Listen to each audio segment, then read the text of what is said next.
तो war 2 spy universe का सबसे बड़ा क्रॉसओवर होने वाला है, जिसमें ऋतिक रोशन एके कबीर वर्सेस एनटीआर, इन दोनों का एक इंटेंस बैटल तो कंफर्म है। लेकिन इस मूवी में एक और शॉकिंग कमबैक भी हो सकता है और साथ ही साथ एक सॉलिड कैमियो, जिसकी स्टोरी आगे जाके पठान वर्सेस टाइगर से लिंक हो सकती है। तो भाई लोग, वेलकम टू कंटेंट वर्स। तो वॉर जो 2019 में आई थी, उसके बाद कबीर को हमने टाइगर 3 के पोस्ट क्रेडिट सीन में देखा था। तो कबीर अब एक टॉप रॉ एजेंट बन चुका है, लेकिन अब उसकी जान पे और भी बड़ा खतरा है। अब इस मूवी में जूनियर एनटीआर एक डेडली असैसिन हो सकता है, जिसे इंटरनेशनल टेररिस्ट ऑर्गेनाइजेशन या रॉ के अंदर के ही किसी करप्ट ऑफिशियल ने हायर किया हो, और उसका सिर्फ एक ही मिशन है, कबीर को एलिमिनेट करना। अब कबीर इनिशियली उसे एक नॉर्मल एनिमी समझेगा, लेकिन जैसे जैसे स्टोरी आगे बढ़ेगी पता चलेगा कि जूनियर एनटीआर का कैरेक्टर सिर्फ एक हायर्ड असैसिन नहीं है, बल्कि उसके अपने भी कुछ मोटिव्स हैं। अब अगर तुमने टाइगर 3 के पोस्ट क्रेडिट सीन को ध्यान से देखा होगा, तो आशुतोष राणा कैरेक्टर कबीर से कह रहा होता है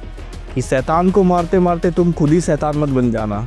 तो इस मूवी में हमें कबीर के डार्क साइड को दिखाया जा सकता है कि इस असैसिन से लड़ते लड़ते वो खुद ही सबसे बड़ा थ्रेट बन गया है।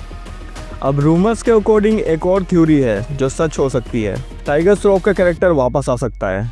लेकिन खलील तो मर चुका है, उसे 4 गोली भी लगी थी, अनलेस उसे किसी स्टूपिड इंडियन सीरियल की तरह इलॉजिकली जिंदा न कर दिया जाए। लेकिन टाइगर का कैरेक्टर सौरभ वापस आ सकता है। अब वॉर के लास्ट सीन में सौरभ की डेथ दिखाई गई थी, लेकिन जैसा कि तुम्हें भी पता होगा कि स्पाई मूवीज का एक गोल्डन रूल है, जब तक डेड बॉडी नहीं दिखती कुछ भी कंफर्म नहीं होता।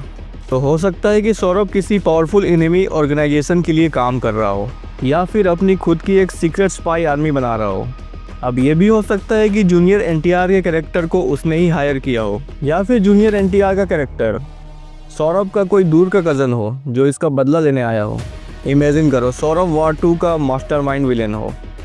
ये ट्विस्ट वॉर 2 को एक अनप्रेडिक्टेबल और इंटेंस बैटल बना सकता है। आई नो तुम्हें भी स्पाई मूवीज बहुत पसंद है मेरी तरह, तो तुम लोगों के लिए एक बोनस थ्योरी है।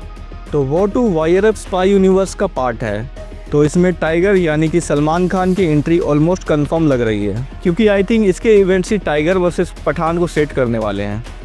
तो अगर कबीर एक ग्लोबल टेररिस्ट थ्रेट का सामना कर रहा है, तो हो सकता है कि रॉ का बैकअप आए और टाइगर उस मिशन का पार्ट बने। इमेजिन करो एक फुल ब्लोन क्रॉसओवर, जिसमें ऋतिक, जूनियर एनटीआर और सलमान खान एक ही फ्रेम में हो। भाई ये मूवी तो एपिक होने वाली है। तो अब तुम लोग बताओ कौन सी थ्योरी सबसे ज़्यादा माइंड ब्लोइंग लगती है, कमेंट्स में लिखो। और वॉर 2 की हर अपडेट चाहिए तो लाइक, शेयर और सब्सक्राइब करना, क्योंकि वॉर अभी शुरू हुई है।